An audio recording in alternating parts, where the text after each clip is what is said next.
اللهم صل وسلم وبارك على سيدنا محمد وعلى آله وأصحابه أجمعين. صباح الفل والورد والياسمين على أجمل وأحلى متابعين في الدنيا.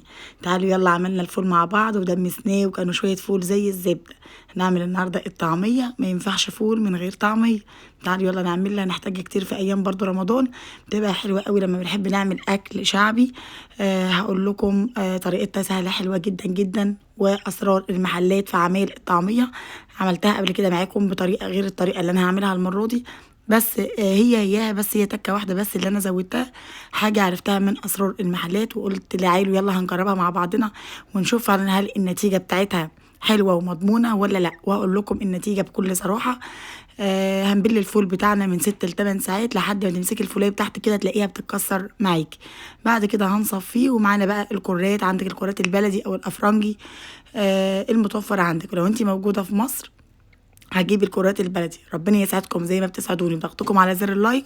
ولو انتي اول مره تشوفيني ما تنسيش تشتركي في القناه وتفعلي الجرس علشان يوصلك كل جديد. يلا بينا نصلي على الرسول عليه افضل الصلاه والسلام، ونشوف اول حاجه النهارده هنعملها ايه. بصوا زي ما انتم شايفين كده، انا جبت شويه من الكرات الافرنجي. او هاتي الكرات اللي عندك الموجود في البلد، او شوفي هو اسمه ايه عندك بالظبط. وكده جبت وغسلت الورقه بتاعته، بتبقى عريضه بالشكل اللي انتم شايفينه ده. هبتدي كده ان انا اخرطه تخريطه عشوائي او اقطعه تقطيع عشوائي كده على الفول، بحيث ان هو يكون سهل معايا وانا بضربه وكده. ومعايا كمان انا بحب استعمل الكزبره الخضراء. في ناس بيحب يحطوا شبت، بس بصراحه انا جربتها بالشبت ما عجبتنيش. او ممكن يكون بقى اذواق وكده، بس انا بحب احط الكزبره على الطعميه. طعميه بالنسبه لي يعني كزبره، سواء كانت كزبره ناشفه او كزبره خضراء وكده. هقطعهم بقى تقطيع عشوائي، وتعالوا يلا هنشوف هنحط ايه تاني. بحب اخد حته كده من الرز بتاعت الكرات هنا عامل زي البصل الاخضر كده. ومعايا كمان نص بصلايه، لو عندك البصلايه كبيره اقطعي نصها زي هنا ما عملت كده.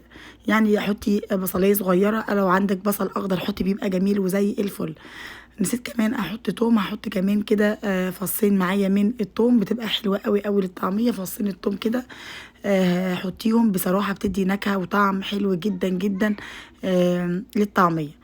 ادي كل اللي انا احتاجته، وهحط برضو شويه الكزبره حطيتهم معاكم. وتعالوا يلا هنسيب الكرات على جنب. انا بحب خضرها يكون هادي بصراحه، مش الخضار الجامد عشان ما تسمرش مني وتبقى لونها غامق قوي. بسيب بقى باقي الكرات، ولو انا احتجت وانا بفرمها ان انا اخليها خضراء شويه اكتر من كده بحط. السر بقى بتاع المحلات تجيبي رغيف عيش آلي او الشامي اللي احنا بنجيبه. لو عندك الرغيف الكبير اقسمي نص وخديه، عندك الرغيف اللي هو الصغير زي بتاع الطابونه كده هنبله كده في شويه ميه، وبعد كده هنصفيه او نعصره كده من الميه بتاعته وهنحطه. دي اسرار المحلات، بيحطوا العيش على الطعميه. فعلا لما بتعمليها بتديكي نفس الطعم اللي انت بتاكليه في المطاعم. جربتها بجد حلوه مش وحشه، اللي انا عملتها اول مره جميله، ودي برضو جميله. بس دي طعم محلات بالظبط. يعني رغيف العيش ده بيخلي الطعم طعم محلات. يعني اللي انا عملته دول الفول اللي انا حطيته 3 مجات من الفول. يعني هنقول بقيمه نص كيلو فول مدشوش او نص كيلو فول احنا بنقول عليه عندنا فول مدشوش. في بقى ناس بيقولوا فول متقشر او فول مجروش على حسب. دول 3 مجات. ال3 مجات دول لما ما شاء الله بليتهم في ميه او نقعتهم من بالليل للصبح، بصراحه اتضاعفت الكميه. عندك كبه هنفرم فيها، عندك خلاط هنفرم فيه، عندك مكنه البسكوت والمفرمه بتاعتها هنفرم فيه، المتوفر عندك. بس احنا بنسهل على نفسنا، كبه او خلاط مش هتفرق معاكي كتير. حطي فيه الخلاط، لو ما عندكيش الكبه مش هتفرق، كبه زيها زي الخلاط مش هيفرق معاكي بقى سواء كان خلاط او كبه. المهم ان احنا نقضي الغرض. معايا الميه، ولو انا احتجت ميه هحط سنه بسنه كده. يعني بس هنحتاج ميه، يعني مش معقول يعني هنعمل الطعميه من غير ما هنحط شويه بشويه كده. بس الاول نضربهم علشان الخضره والكرات فيهم برضو ميه وكده. فواحده واحده كل ما بحتاج معلقتين من الميه انا بحطهم اول باول، وبفرم الطعميه بتاعتي لحد ما احس القوام اللي انا عايزاه او القوام اللي انت بتشتريه هو ده اللي انت بتشتريه من بره وكده. ولو خدتوا بالكم انا كل ما بحس ان هي محتاجه خضره بحط كده عودين من الكرات واحده واحده لحد ما احس ان هو نفس اللون اللي انا بشتريه من بره. يلا هاتي نص كيلو من الفول وانقعي بالليل كده من بالليل او انقعيه من بالليل. وفري وقتك ومجهودك وفلوسك بدل ما تروحي تشتري ما شاء الله 3 كوبايات او نص كيلو.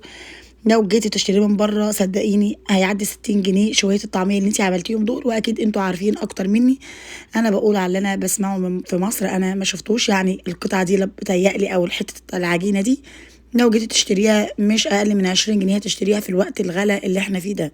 هتيجي بقى نص كيلو كده من الفول ومن بالليل شوية كرات بلدي على شوية كزبرة. وقومي يلا املي البيت خير كده لولادك، كل سنة وانت طيبة. حطيهم في الفريزر وقت فطار وقت سحور وقت ما بتحبي بقى تاكليه. عندك اطفال صغيرين بيبقوا فاطرين مش صايمين، تقدري تطلعي الكيس وتعملي للعيل كده السندوتش على بال ما تجهزي الفطار وكده. فالحاجة طول ما هي موجودة في البيت طول ما الخير الحمد لله موجود. ربنا يا رب يديم النعمة في حياتنا سواء كانت قليلة كتير كله رضا من عند ربنا. محدش واخد رزق حد، محدش واخد حاجة مش بتاعته، كلها أرزاق وكلها ربنا مقسمها علينا باختلاف بقى اللي رزقه فلوس واللي رزقه عيال واللي رزقه صحة. صدقوني مفيش حد ناقص، كل واحد واخد نصيبه واخد حقه تالت ومتلت. ربنا مدي كل واحد حقه، بس اهم حاجة الرضا. كده خلاص انا خلصت الطعمية بتاعتي بالشكل اللي انتوا شايفينه حلوة وجميلة ومتماسكة معايا. هنجيب كده اكياس ونفرزها في الفريزر. جبت الباجات دي باجات انا بشتريها يعني سهلة كده في الغلق. عندك اكياس بتاعت التلاجة او اكياس التخزين، بصوا دي سهله كده معايا. المهم الموجوده عندك اعمليه، عندك علب بلاستيك الموجوده عندك اعملي ووفري على نفسك.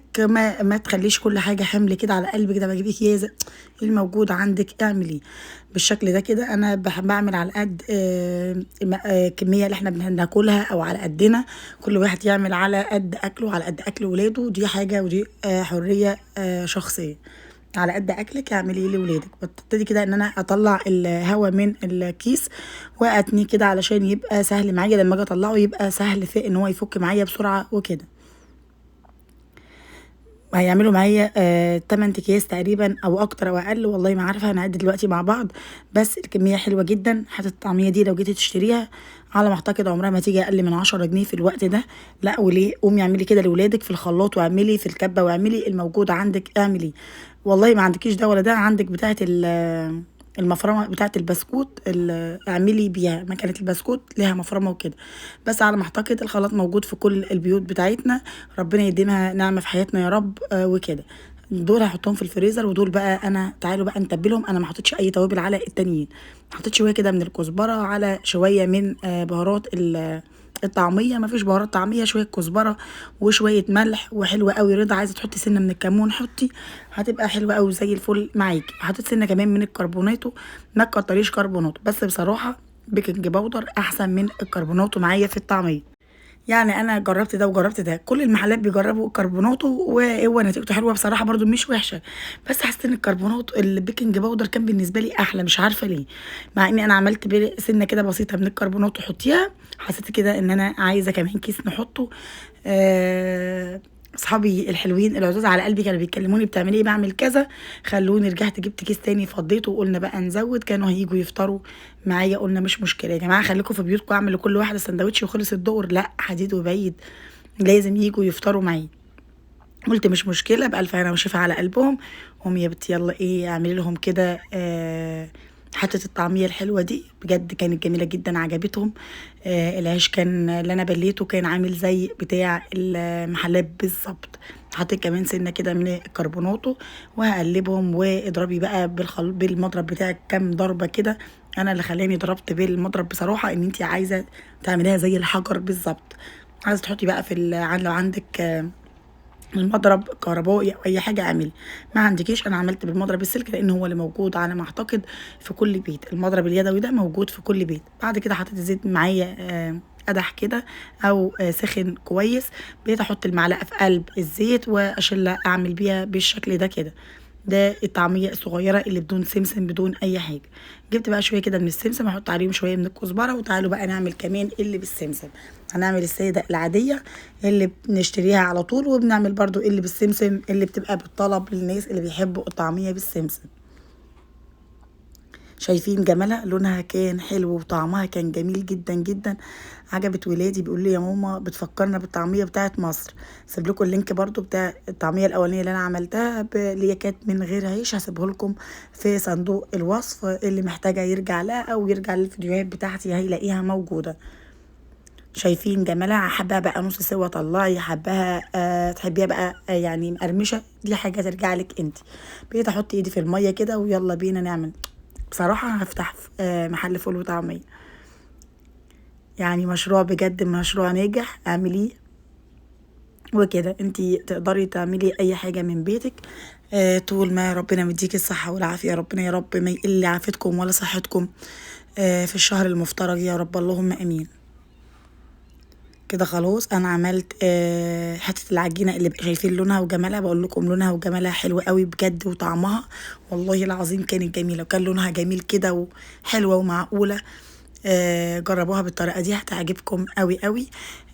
واكتبوا لي في الكومنتات لو انتوا بتجربوا اي وصفه من وصفاتي، ولو انتوا بتعملي طريقه الطعميه بطريقه مختلفه برضو قولي لي الطريقه بتاعتها، هنجربها مع بعضنا، مفيش اي مشكله، كلنا بنتعلم من بعض. ربنا يا رب يديمكم نعمة في حياتي. كل سنة وانتم طيبين. يعني بصوا داخل علينا شهر بقى كريم كده.